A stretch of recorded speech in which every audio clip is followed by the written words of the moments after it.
BA 6 semester की student हूँ, जिसमें मेरे 2 मेजर सब्जेक्ट रहे हैं, ज्योग्राफी और सोशल वर्क। तो सोशल वर्क मेरा फर्स्ट सेमेस्टर से इंटरेस्ट आया था। सबसे पहले मैं यूपीएससी की प्रिपरेशन करना चाहती थी, तो उसमें जो पेपर फर्स्ट है हमारा इंडियन सोसाइटी का, तो इंडियन सोसाइटी के मैक्सिमम जो पार्ट्स है वो हमारा जो सोशल वर्क का 1 से लेकर 6 सेमेस्टर तक का पेपर है, वो मैक्सिमम चीज़ें मैच करता है।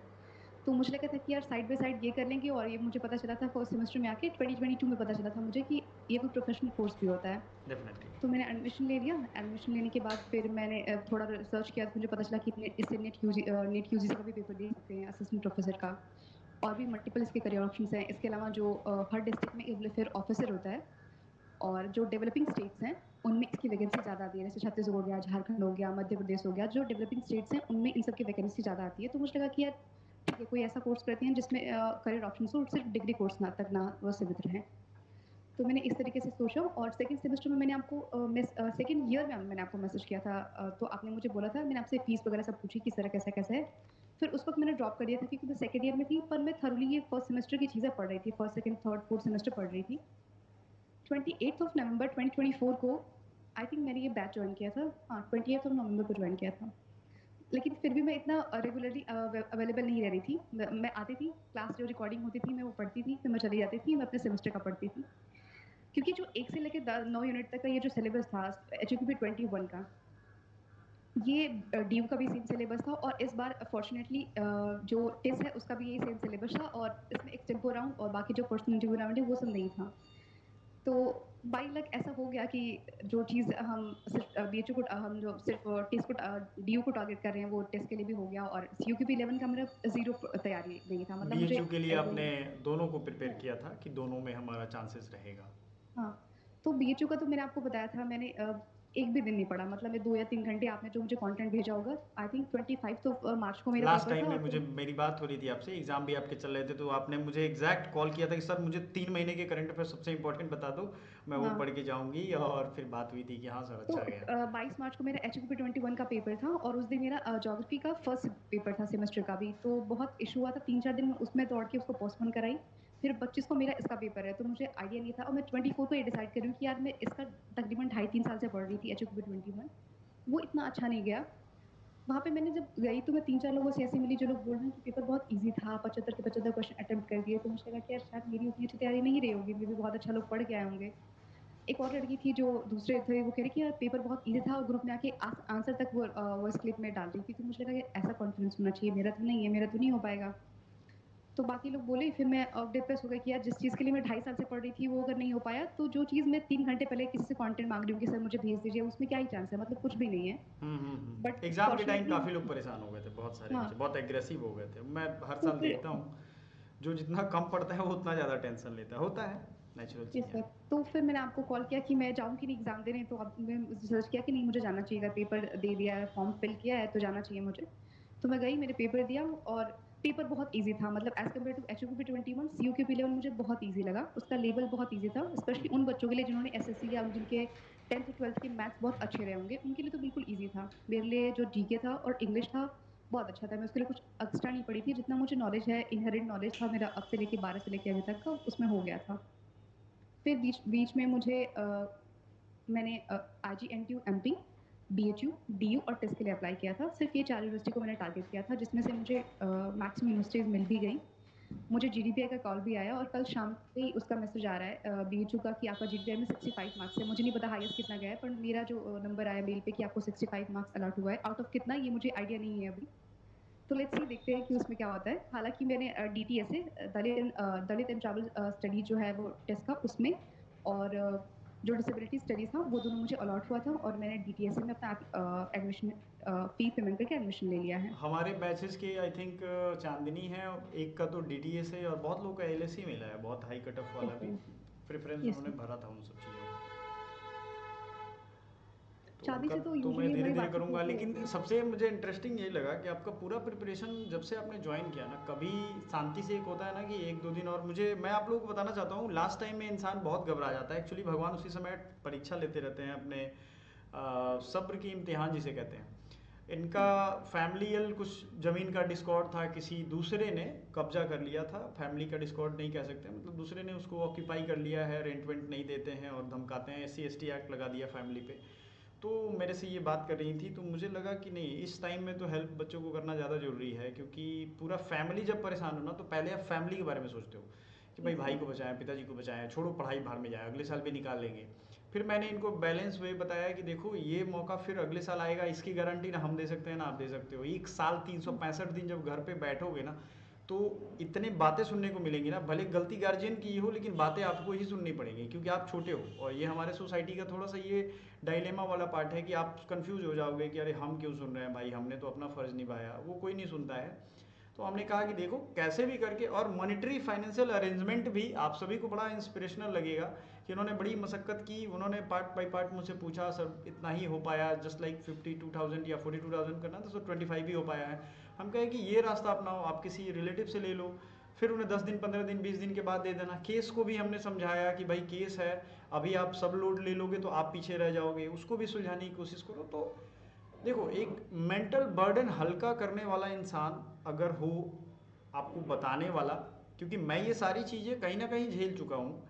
फैमिली में कोई बीमार पड़ जाता है, कुछ अलग जगह पैसे खर्च हो गए, आपके पढ़ाई के लिए नहीं बच पाते। मेरे पिताजी ने, मतलब मैं 12th छोड़ के जा रहा था पटना, तो उन्होंने एक ज़मीन सेल की थी ताकि पटना में, उनको लगता था कि भाई पढ़ने में इसे दिक्कत ना हो। तो ये चीज़ें हैं, तो ये सब मैंने झेला है। तो काफ़ी, मतलब आपका सफ़र ऐसा स्थिर वाला नहीं रहा, उठा पटक वाला रहा, है ना, सबसे बड़ी चीज़ है। आई और देखो, थिंक अब ट्रस्ट आप भी। पेमेंट कर चुके हो तो मुझे बड़ी तसल्ली है, क्योंकि अब कुछ करना नहीं है, आपको डॉक्यूमेंट्स लेकर के वहाँ जाने हैं। एक बार और आपको कॉलेज से अपने डॉक्यूमेंट्स ले जाके जमा कर देने होंगे 31 अक्टूबर के पहले। इनके एग्ज़ाम भी बड़ी टकरा रहे थे, तो मैंने बोला कि देखो ऑफिस में अगर काशी विद्यापीठ से हैं, चूँकि बीएचयू में रहती, तो वो वहाँ का सिस्टम थोड़ा दूसरा है। हमने तो बीएचयू में मास्टर्स के दौरान हमारे एक पेपर में, मैं आपको एक इंसिडेंट बताता हूँ, हमारे पेपर में वो चीज़ आ गया था जो प्रोफेसर्स ने नहीं पढ़ाया था इत्तेफाक से। वो चूँकि स्टैटिस्टिक्स था, और आप जानते हो ह्यूमैनिटीज़ वालों को स्टैटिस्टिक्स साइंस ग्रुप का है तो अच्छा लगता नहीं है, फिर भी उन्होंने क्वेश्चन दे दिया था। हमने at the time in the running examination dean को और सबको बुला करके वो क्वेश्चन पेपर चेंज करवाया था, और वो हुआ था। ये नहीं कि बाद में करवाएंगे, लेटर लिखेंगे, एग्जाम कैंसिल होगा, कुछ नहीं होगा। तो काशी विद्यापीठ में थी ये, और इनको मैंने बोला कि अगर कुछ भी ना हो, वीसी से अपॉइंटमेंट लो, फॉर्म भर के दो, उनसे जाओ मिलो, उनको अपनी समस्याओं रखो। जो टॉप लेवल के लोग से मिलोगे ना, तो जो नीचे वाले लोग हैं वो चिंता में पड़ जाते हैं कि अरे बाप रे, वो किस चीज़ की कंप्लेन के बारे में गई थी भाई। तो डेट भी इनका चेंज हुआ, वो सारी मुश्किलें भी ये पार की। सबसे ज़रूरी चीज़ क्या है ना, कि दो मैं पॉजिटिव पॉइंट्स इनके बारे में आपको बताता हूँ। एक तो अपने एम्बिशन को लेकर के, लोग कहते हैं ना कि पागल होना, पागल होने से ज़्यादा ज़रूरी है कि आपको रैशनल होकर सोचना ज़रूरी है। आप इमोशनल हो जाओगे, पागल हो जाओगे, पागल ही हो जाओगे, पागल खाने में चले जाओगे। ठीक है, पागलपन अपने काम में दिखाओ, अपने काम को पूरा करने में दिखाओ। एम्बिशन को थोड़ा सा रैशनली सोच के कि हमें क्या कब इम्पोर्टेंट है, क्या करना चाहिए, क्या एक्शन लेना चाहिए, कितना पढ़ना चाहिए, कितनी देर पढ़ेंगे। कॉलेज के देखो, आपके साथ मैं नेहा एक बढ़िया चीज़ बताता हूँ। कॉलेज के साथ अगर कोई इंट्रेंस निकाल ले रहा है ना पीजी का, ये बहुत बड़ी बात है अभी के टाइम में। पूरा एक साल लोग लेते हैं, पूरा पढ़ते हैं सिलेबस, तब तक एक साल में कुछ ना कुछ उनके साथ हो जाता है, वो फिर भूल भी जाते हैं, फिर दोबारा पढ़ाई, वो सिलसिला बन जाता है। तो इसे कहते हैं समय के साथ चलना।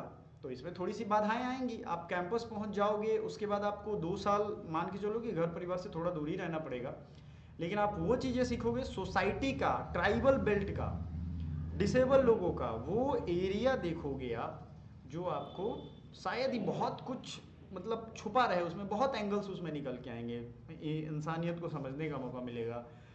मौके तो आपको और भी मिलेंगे, स्टूडेंट एक्सचेंज प्रोग्राम है टिस में, आप चाहो तो विदेश भी जा करके, आपके टैलेंट पे है, इंग्लिश वगैरह आपकी बहुत अच्छी है, आप निकल जाओगे वहाँ 1-2 महीने दूसरे यूनिवर्सिटी में पढ़ के आओगे फ्री ऑफ कॉस्ट, उसके लिए आपको कुछ भी नहीं करना है। तो एक्सपोजर बहुत मैटर करता है। बीएचयू से मैंने खुद पढ़ी है, लेकिन कहीं ना कहीं बीएचयू में डिपार्टमेंट अपना नहीं है सोशल वर्क का, जिसकी वजह से एक्सपोजर का अंतर पड़ता है। सोचो मैं बीएचयू से पढ़ा हूँ, लेकिन मैंने खुद कहा कि नहीं टिस में जाओ, क्योंकि देखो मेरे लिए मेरा इंस्टीट्यूशन से ज़्यादा ज़रूरी ये है कि वो बच्चे का फ्यूचर, ताकि हम एक एक वो ग्रुप बने, एक कम्युनिटी हमारी बने जो आगे भारत को लीड करे। टिस से, बीएचयू से, डीयू से, जेएनयू से, इनसे पढ़ने वाले लोग जहाँ भी हैं, वो कोई भी छोटे पोजीशन पे नहीं है, सब लोग एक इफेक्ट, एक वैल्यू एडिशन कर रहे हैं सोसाइटी में, देश में, ये याद रखिएगा। जम्मू कश्मीर के गवर्नर हैं, हमारी फैकल्टी से पढ़े हुए हैं, तो बहुत लोग हैं ऐसे। मनोज तिवारी देखो, वो जिस हॉस्टल में रहते थे उसी हॉस्टल में मैं रहा हूँ, मिला हूँ उनसे। तो ये लोग वो लोग हैं जो देश अभी चला रहे हैं। कोई तो नहीं जानता था मनोज तिवारी, तो बेचारे वो कहते थे कि मैं उस पे ढोलक बजाया करता था मेस के बेंच पे, ऐसे बजा के गाता था। लेकिन देखो चूंकि आपके अंदर कॉन्फिडेंस रहेगा, आपको कब क्या करना है सोच के करोगे, डेफिनेटली सब कुछ अच्छा होगा। बहुत बहुत शुक्रिया आपको कि आपने ये सब चीज़ें बहुत आसानी से समझाया। कुछ और महत्वपूर्ण बातें जो स्टूडेंट्स को, आने वाले फ्यूचर पेरेंट्स को, क्योंकि मैं आपसे कनेक्ट होता रहूँगा बीच बीच में बहुत सारे टॉपिक्स पे, तो जो आप बताना चाहो कि जो उनके लिए बड़ा ज़रूरी है। मैं तो एक देखता हूँ परसिवरेंस आप में बहुत है, किसी भी हाल में छोड़ना नहीं है। मैनेजमेंट हो जाए, अरेंजमेंट हो जाए, लोगों से मिलना पड़े, कुछ करना पड़े, भागना दौड़ना पड़े, छोड़ना नहीं है, और ये बहुत बड़ा स्पिरिट होता है। तो आई आप थिंक बता। एप्लीकेशन की कॉपी तो मैं आपको भेज दिया करती थी, जब भी मुझे किसी इशू को लेकर एप्लीकेशन लिखना होता था तो मैं कॉपी आपको भी भेज दिया करती थी, देखिए मुझे ये इशू है, मैं एप्लीकेशन दे रही हूँ। हाँ। एक चीज़ मैं इंटरेस्टिंग थोड़ा शेयर करना चाहती हूँ जो थोड़ा पर्सनल है। BHU GDPI था 3rd ऑफ जुलाई को, और 8th ऑफ जुलाई को मेरा सोशल वर्क का वाइवा था। उसके जो एक्सटर्नल एग्जामिनर आए थे वो वही एक्सटर्नल एग्जामिनर थे जिन्होंने मेरा BHU में GDPI कंडक्ट कराया था। तो मैंने क्लासरूम एंट्री लिया, मैंने कहा मेकअप इन सर, उसके बाद मैंने उनको वेट किया, तो कह रहे हैं आपको तो कहीं देखा देखा था लग रहा है। मैंने कहा ये सर BHU GDPI आपके अंडर ही मैंने दिया था। तो कह रहे हैं अच्छा साड़ी पहना था, मैंने कहा ये सर। तो फिर कह रहे हैं कि अच्छा तो क्या क्वेश्चन पूछा था मैंने आपसे, फिर वापस से उन्होंने मुझसे 2-3 मिनट उसी क्वेश्चन को पूछा। फिर जो मेरा फील्ड वर्क का 6 सेमेस्टर का प्रोजेक्ट था उससे रिलेटेड क्वेश्चन पूछा। फिर बाद में मुझे बोला कि आपका कम्युनिकेशन ओरिएंटेड, आप एक अच्छे ओरेटर हो और अपनी स्किल्स को अच्छे से यूटिलाइज करो। तो ये चीज़ हाईलाइट था मेरे लिए कि मतलब कोई इंसान मुझे 3 तारीख को मिल रहा है, 8 तारीख को वापस मिल रहा है और इतने हाँ, कम टाइम में मुझे अप्रिशिएट कर रहा है, तो अच्छा लगा मुझे ये। ये बहुत बड़ी बात है। प्रोफेसर्स, अगर आपको कोई भी असिस्टेंट प्रोफेसर हो या प्रोफेसर हो, आपको अगर ये बोल रहे हैं कि आप में ये क्वालिटी है, क्योंकि उनमें सबसे बड़ी क्वालिटी होती है कि वो लिसन करते हैं, सबसे ज़्यादा सुनते हैं।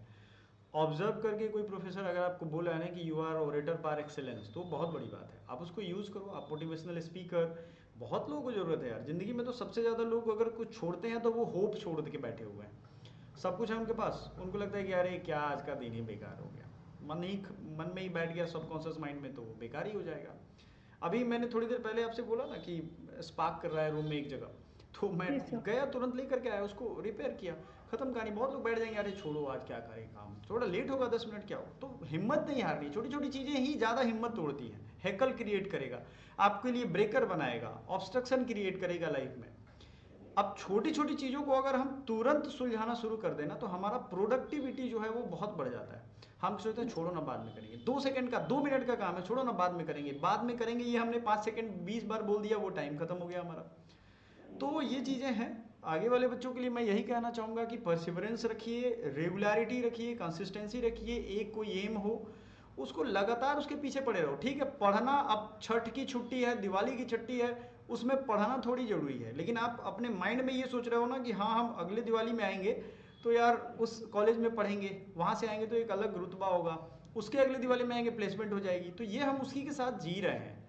जब हम ऐसे सिचुएशन में रहते हैं, नेहा के साथ मैंने देखा है कि ये वो इस फिगर में रहती थी, कोई फ़र्क नहीं पड़ता है। आप 24 आवर आप ये सोच रहे हो, चल रहे हो, जिसे साइंटिफिक भाषा में मैनिफेस्टेशन भी कहते हैं। तो आप उस चीज़ को जी रहे हो, आप सोच रहे हो कि नहीं यार मुझे तो जाना है, ये छोड़ो, ये फालतू बकवास कर रहे हैं दोस्त सब, जाने दो इनको, 80 पे चाय पीने जाए, हम अकेले चाय पी लेंगे, हमें तो बस निकलना है इनसे। तो आपके दिमाग में रहेगा कि हाँ हम उसी ऑरा में जी रहे हैं, उसी इन्वायरमेंट में सोच रहे हैं।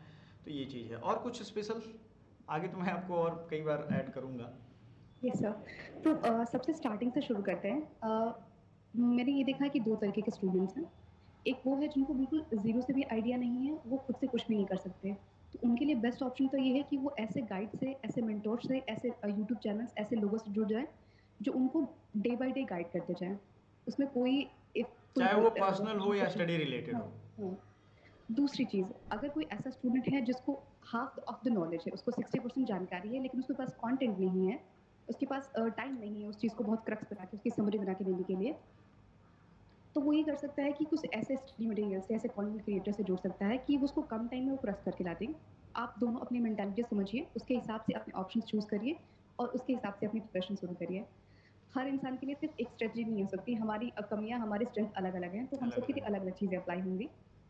उसके बाद दूसरी चीज़ होती है कि आपका सिलेबस आता है।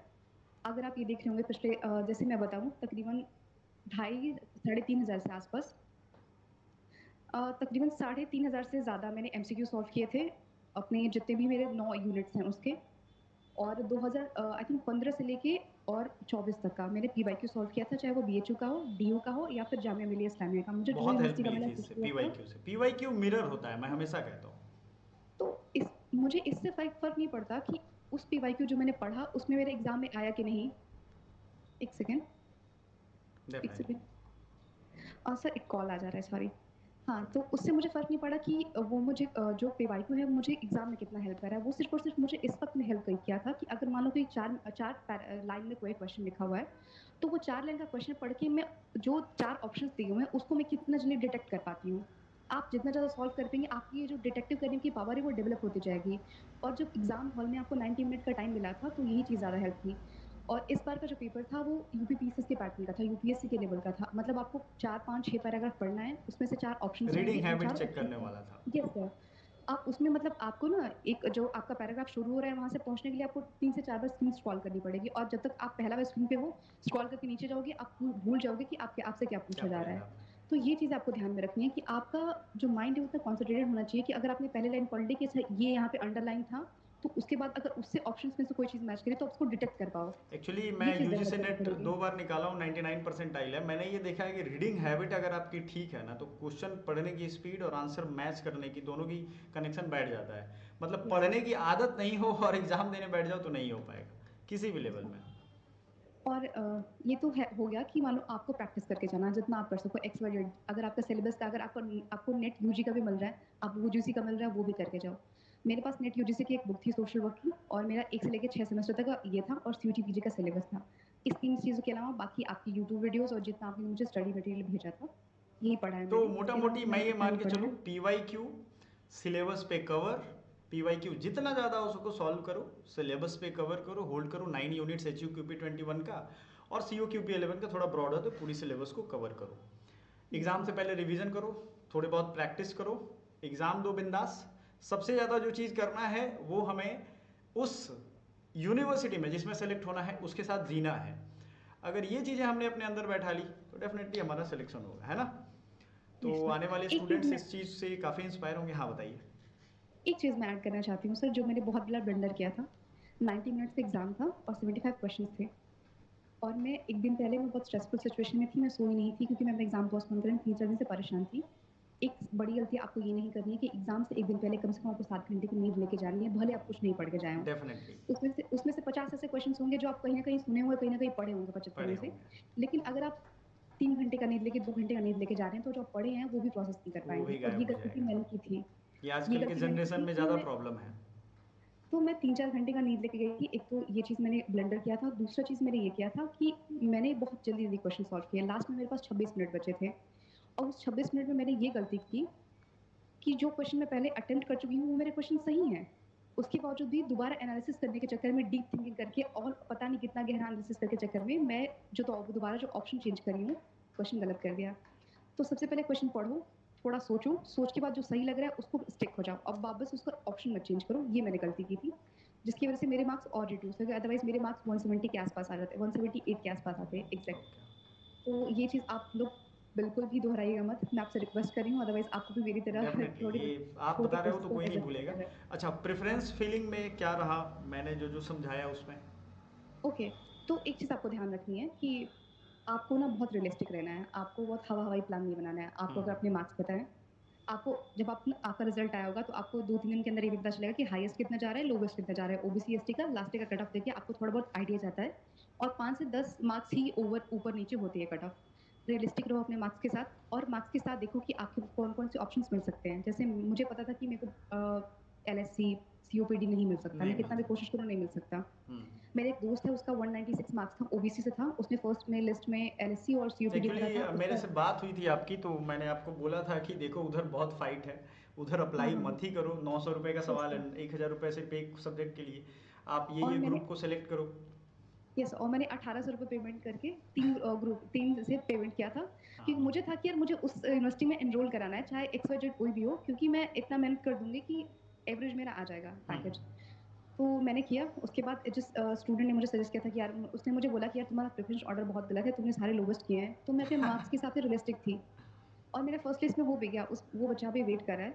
और उसका भी नहीं हुआ, तो मुझे उसके लिए थोड़ा दुःख है, पर मुझे खुशी हो रही है कि मैंने अपने हिसाब से सही अपने चीज़ों को देख के, सर्कमस्टेंसेस को डेफिनेटली एनालिसिस रियलिस्टिक करके। नहीं होगे, रैशनल नहीं हाँ, होगे तो फिर बिगड़ जाएगा हालात। ऐसा। बहुत बच्चे थे, मैंने मुझे याद है मैंने उनको सजेस्ट करवा दिया, उनकी देखो थोड़ी सी होशियारी, उन्होंने और लोगों से सजेशन मांगे। उनको कोई कहता था कि नहीं नहीं नहीं यार ऐसे नहीं करो, ऐसे नहीं, वो करो, तुम वो करो, उनके नहीं हुआ, अभी तक वेटिंग में है, देखते हैं आगे क्लियर होते हैं कि नहीं। तो मैं अपने खुद के साथ रियलिस्टिक थी और मैंने उस हिसाब से कोर्सेज़ का प्रेफ़रेंस दिया था। पहला जो मेरा था वो डिसेबिलिटीज़ स्टडीज़ इन एक्शन था। दूसरा मेरा डीटीएसए था, दलित एंड ट्राइबल स्टडीज़, और तीसरा मेरा था वो डब्ल्यूसीपी था, वुमेन सेंटर प्रैक्टिस।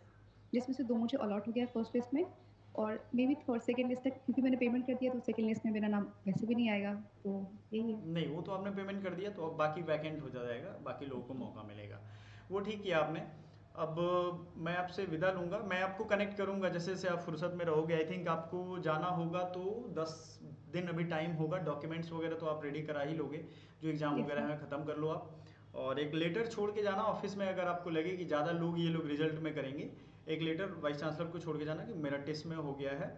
और जब टेस्ट में जाना आप, तो आप देख लेना स्थिति यहाँ की, किसी स्टूडेंट को या अपने जूनियर्स का नंबर ले लेना कि थोड़ा कांटेक्ट कर लो क्या प्रोग्रेस है, तो वहाँ से एक ऑफिशियल कम्युनिकेशन थोड़ा सा हो जाएगा। वो लोग काफ़ी सपोर्टिव हैं, ओके, क्योंकि ओके। थोड़ी सी की वजह से आपका एकेडमिक नहीं रुकेगा। हुँ, और हुँ। बीएचयू में तो खैर 31 अक्टूबर के बाद भी वो डीन से अप्रूवल करवा लेते हैं, तो थोड़ा टाइम मिल जाता है, वहाँ भी वो मिल जाएगा। लेकिन अगर मान लो टाइम से हो गया तो बुरा ही क्या है, ये परेशानी नहीं होगी।